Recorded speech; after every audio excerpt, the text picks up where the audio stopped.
The church bells rang out sharp against the dry air, but inside, silence swallowed the pews.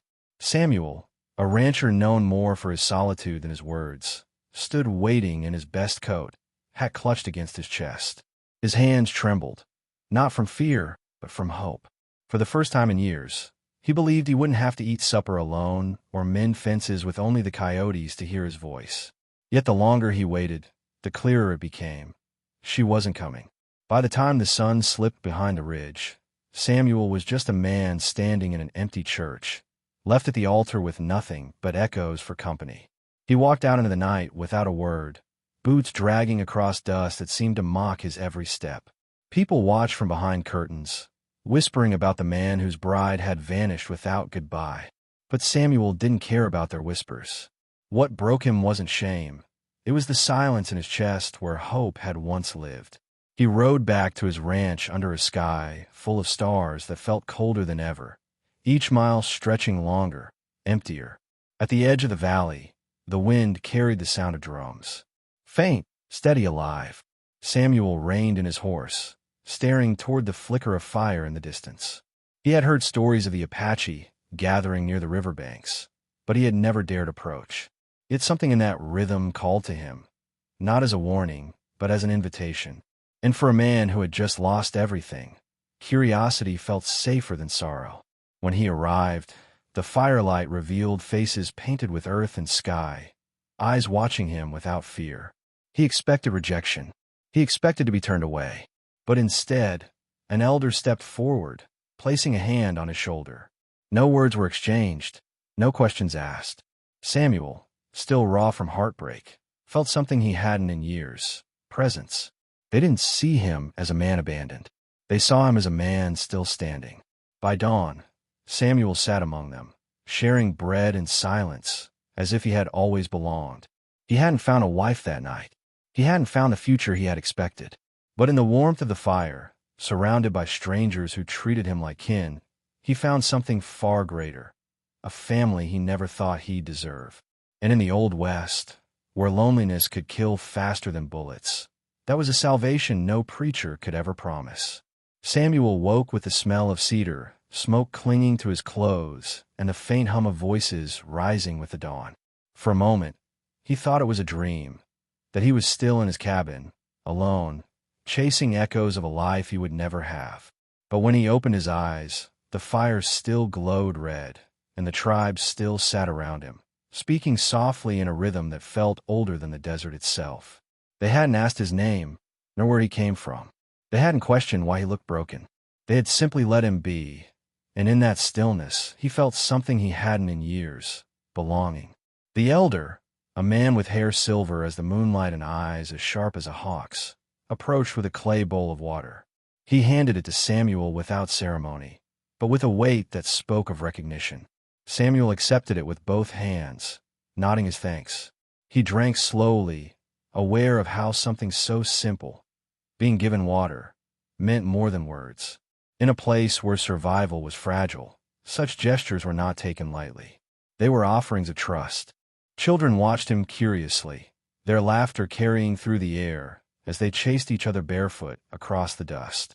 One little girl approached him shyly and handed him a strip of woven cloth, dyed with colors that seemed to catch the rising sun. Samuel took it carefully, and though he didn't understand its meaning, he tied it around his wrist. The girl smiled before running back to her friends. That single act, so small, so innocent, cracked something in his chest that even betrayal couldn't fully close. Later, as the sun climbed high, Samuel was invited to help tend the horses. He moved among them with the quiet precision of someone who had lived half his life with reins in his hands. The warriors noticed. They didn't praise him, but they nodded once, the kind of gesture men gave only when respect had been earned. For the first time since the church bells had mocked him, Samuel felt useful again. Not pitied, not mourned, but valued. That night, as firelight painted the faces around him, Samuel realized something profound. He had gone searching for a wife, for the comfort of one's soul, to ease his loneliness. But here, surrounded by strangers who treated him as if he had always been one of their own, he found something greater: community. And in the Old West, where men often died with their names forgotten, community was the closest thing to immortality a man could ever hope for. The following days unfolded like chapters Samuel didn't know he'd been waiting to live. At sunrise, he walked beside the hunters as they set out for game. He watched how they moved in silence, each step deliberate, each breath attuned to the earth. They showed him how to read tracks in the sand, how to listen for the rustle of rabbits in dry brush, and how to wait with patience that stretched longer than time itself. Samuel, who had always worked alone, began to understand the power of moving as one. In the afternoons, he sat with the women weaving baskets, listening to stories spoken not for him, but near him, stories of ancestors who crossed deserts guided only by stars, stories of battles won not by might, but by endurance. He didn't understand every word, but he understood the heart. The rhythms of their voices soothed him, reminding him that pain was not his alone to carry. Heartbreak was part of being human, but so too was healing. Elena's absence, her face, her silence, her betrayal, still haunted him. At night, when the fire burned low and the laughter quieted, he felt the weight of her choice pressing against his ribs. But unlike before, the grief didn't choke him. Surrounded by the steady presence of the tribe, his sorrow felt less like a burden and more like a scar being acknowledged. They didn't ask him to forget. They allowed him to remember without drowning in it. One evening, the elder approached him again, this time carrying a long feather painted black at the tip and white at the base. He placed it in Samuel's hand and said in broken English, "Man without family now has many." The word struck Samuel harder than any bullet ever could. For years, he had believed himself cursed to walk alone, first by the land, then by love. Yet here was proof that loneliness wasn't a sentence. It was a season, and seasons always changed. From that night forward, Samuel stopped thinking of himself as the man left at the altar. That story no longer defined him. He was something else now, something steadier, deeper. He was a rancher still, yes, but also a brother, an uncle, a friend. And though the West had tried to strip him of everything, the tribe had given him back the one thing he thought was lost forever, a family worth living for. By the third day, Samuel began to understand the rhythm of the tribe.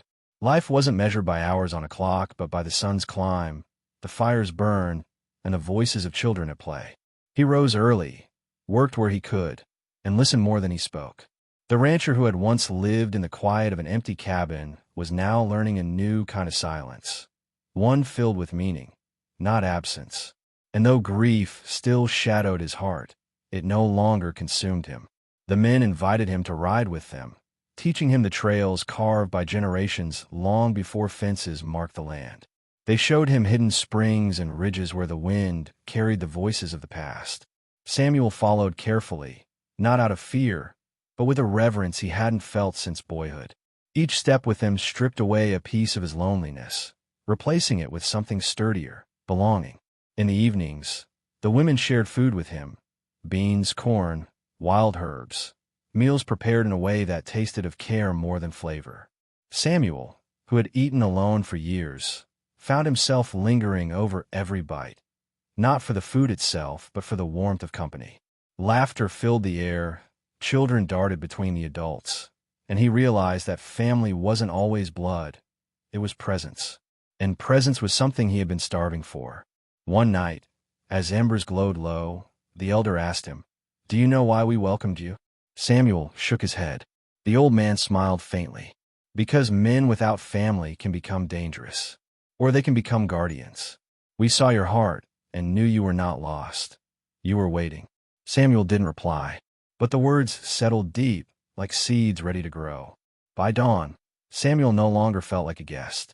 He carried water, split wood, and joined the rhythm of their days. The man left at the altar was fading, piece by piece, replaced by someone steadier, stronger.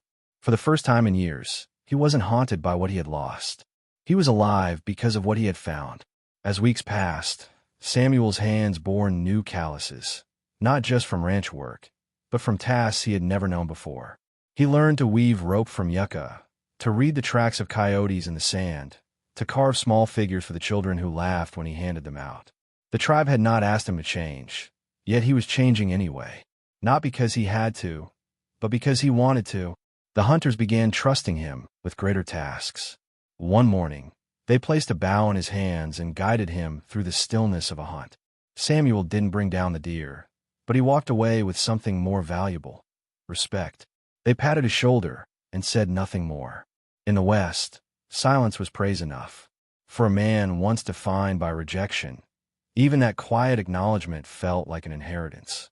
Elena's betrayal still visited him at night, though less often now. When it came, it no longer tore him apart. Instead, he remembered her absence as the very thing that had brought him here. What once felt like a curse began to look like the opening of a door. The tribe had not replaced her love. They had given him something broader, deeper, something that love alone could never provide: kinship.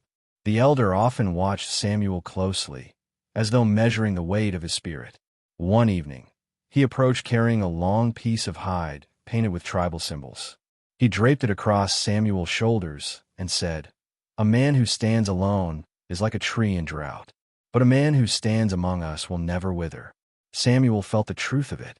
For the first time in his life, he didn't fear being forgotten. He was part of something larger than himself. From that night onward, Samuel knew that his story wasn't about being left behind. It was about being found. And in the Old West, where loneliness could hollow out even the strongest of men, that was the kind of salvation few ever lived to see. Winter crept into the valley, but the cold didn't cut Samuel the way it once had. The cabin back at his ranch would have been silent, its walls groaning under the weight of emptiness. Here, though, he felt warmth in every fire, in every shared meal, in every laugh that carried through the night air. The loneliness that had haunted him for years began to loosen its grip. What he thought would bury him, the shame of being left at the altar, was slowly transforming into the soil where something new could grow. One evening, the children begged him to tell a story. Samuel, unused to speaking much at all, hesitated, but they pulled at his hands until he gave in. He told them about his father, about fixing saddles under lantern light, and racing horses down the ridge as a boy. His voice cracked at first, but the children leaned in, listening with wide eyes, and soon his words steadied. For the first time in years, Samuel realized that his memories, his past, still had value, even if it was scarred. The elder later told him, "When you share, you plant. And when you plant, you live on." Samuel thought about that long into the night. He had spent so much of his life trying to outrun pain, but perhaps it wasn't meant to be outrun. Perhaps it was meant to be carried until it found new ground to rest in. Among these people, he wasn't defined by his scars. He was defined by what he chose to do with them. Days turned into weeks, and Samuel's role became clearer. He wasn't just the outsider they had welcomed. He had become a bridge, someone who could move between his world and theirs, someone who could listen without judgment, someone who could protect what others might try to take. He didn't ask for the role. It simply settled onto his shoulders the way dust settles on boots. Naturally, quietly, inevitably. By the end of winter, Samuel stood taller. Not because he had been healed completely. Some wounds never truly fade, but because he had discovered that broken men could still be pillars. And in a land where storms came without warning, pillars were what kept families standing. Spring arrived with blossoms scattered across the desert floor, fragile yet stubborn enough to bloom in the harshest ground. Samuel felt the same way. Fragile, yes, but more resilient than he had ever known himself to be. He no longer woke each day weighed down by what he had lost. Instead, he rose thinking of what could be built, of how each sunrise gave him another chance to contribute to something bigger than himself. The hunters trusted him more, often letting him ride ahead, testing his instincts. And though he still stumbled, they no longer saw him as a stranger. They saw him as one of their own. The women invited him to join their songs at night, songs that told stories of ancestors long gone, but still alive in memory. Samuel listened more than he sang, but in time, his voice joined theirs, low and steady, carrying a rhythm he hadn't known he could hold. One morning, the elder led Samuel to a ridge that overlooked both the tribe's camp and the far-off line of his old ranch. "Do you see?" the elder asked. "Two homes, one heart." Samuel's chest tightened. For years, He had thought himself cursed to walk alone, unwanted in both places. But now, he saw what the elder meant. He wasn't caught between two worlds. He belonged to both. Elena's ghost still visited his thoughts now and then, but without bitterness. What once felt like betrayal, now seemed like a strange blessing. Had she stayed, his life would have been narrow, comfortable perhaps, but small. Instead, her absence had cracked him open to something vast, something enduring. He had lost one love, but gained a family. And in the West, that was a trade most men would give their lives for. By the end of spring, Samuel knew his story had changed forever. He was no longer the man left standing in an empty church. He was the man who had been given a second chance at belonging.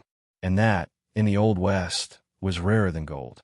Summer came hard to the valley, the kind of heat that cracked wagon wheels and turned rivers into threads of dust. Yet Samuel found himself thriving where once he would have withered. He worked alongside the tribe from dawn until dusk, gathering, mending, and riding long stretches of land. The sweat, the dirt, the aching muscles, they no longer felt like burdens. They felt like proof. Proof that he was needed. Proof that he was no longer living only for himself. One evening, a circle gathered by the fire for a naming ritual. The children sat wide-eyed, watching as the elder spoke words older than any map. Samuel had seen this before, but this night was different. The elder turned to him, lifted a hand, and declared him Tahu, which meant the steady one. The name echoed among the people, repeated by voices that carried both warmth and weight. Samuel lowered his head, humbled beyond words. He hadn't come seeking identity, yet here it was, placed gently into his hands like a gift. From that day forward, Samuel felt the shift. He was no longer just the guest who had stumbled into their firelight. He was the steady one, the man who had been broken but stood unshaken. The tribe treated him as such, calling on him for counsel, asking him to guide the younger boys with horses, inviting him to sit beside the elders during discussions. It wasn't pride that filled him. It was purpose, and purpose was the very thing he had been missing all along. Still, the memory of the church and the empty altar sometimes returned in his dreams. But instead of pain, it brought clarity. He understood now that what had seemed like his darkest moment was only the doorway to something brighter. He could almost thank the silence of that church, because without it, he might never have found this fire, this family, this life. It was the cruel twist of the West. That loss often led men to the places they were meant to be. By midsummer, Samuel no longer introduced himself as a rancher from Dry Creek. When travelers passed through and asked his name, he simply said, "I'm Tahu." And for the first time in his life, that answer was enough. Autumn arrived with winds that rattled through the canyons, carrying whispers of change. The tribe prepared for the long cold, gathering wood, storing grain, and weaving heavier garments. Samuel worked tirelessly beside them, his hands blistered, his back bent, yet his spirit steady. What once would have felt like labor now felt like devotion. Each task was a way of proving not only his gratitude, but his belonging. The children clung to him most during this season. They followed him everywhere, eager to learn the way he tied knots, the songs he hummed to the horses, the patience with which he worked. One boy, bold and curious, asked him one night, "Do you miss where you came from?" Samuel paused. He looked into the boy's eyes and answered truthfully, "No, because where I came from never gave me what I have now." The boy smiled, and Samuel realized the truth of his own words only as he spoke them. But peace in the West was always fragile. Riders from nearby settlements began to stir trouble, claiming the tribe had no right to the grazing land. Samuel knew the tone. He'd heard it in saloons, in courtrooms, in the mutterings of men who measured worth by deeds and ownership. He braced himself for conflict, though the tribe didn't show fear. "The land remembers us," the elder said. "It does not remember them." Those words, steady and sure, carried Samuel through the tension. When the riders finally approached, Samuel was the one who stepped forward first. His presence confused them. A white rancher standing among the tribe, bowing neither head nor gun. "This is my family," he said, voice calm but firm, "and no paper or bullet will tell me otherwise." His words, simple as they were, held the weight of a man who had once been left with nothing, yet had risen with more than he ever expected. The riders turned back, unsettled by a truth they couldn't fight. That night, the fire burned higher, brighter. The elder clasped Samuel's shoulder and whispered, "The steady one stands not only for himself, but for all of us." Samuel nodded, feeling the truth in his bones. He was no longer defined by what he had lost. He was defined by what he had chosen to protect. And in the Old West, that choice was what made a man's story worth remembering. Winter settled over the valley like a heavy quilt, and for the first time in his life, Samuel didn't face it alone. He cut wood with the other men, hauled water from frozen streams, and sat long evenings around the fire listening to the elders' stories. The nights were cold, the wind sharp, but inside the circle there was warmth, a warmth built not from bloodlines, but from trust. Samuel realized that what he had hungered for wasn't marriage alone. It was kinship. It was a place where silence didn't mean emptiness, but understanding. On one of those nights, the elder asked Samuel to speak. At first, he resisted. He had never been a man of many words. But when the children leaned in, their eyes wide, and the women fell quiet with expectation, he found himself telling a story, his story. He spoke of the church, of waiting for a bride who never came, of the long ride through darkness that ended at their fire. His voice cracked once, but he continued. And when he finished, there was no pity in their eyes, only respect. They didn't see him as broken. They saw him as someone reborn. That winter, Samuel carved a staff from a mesquite branch. He etched into it symbols the children showed him, marks of the seasons, and the names of those who had given him kindness. It wasn't decoration, it was memory. Every notch carried a moment, a child's laughter, a horse tamed, a fire shared. When he held it, he felt whole, as if each scar of his life had been turned into something worth carrying. The bitterness he once felt for Elena faded completely by then.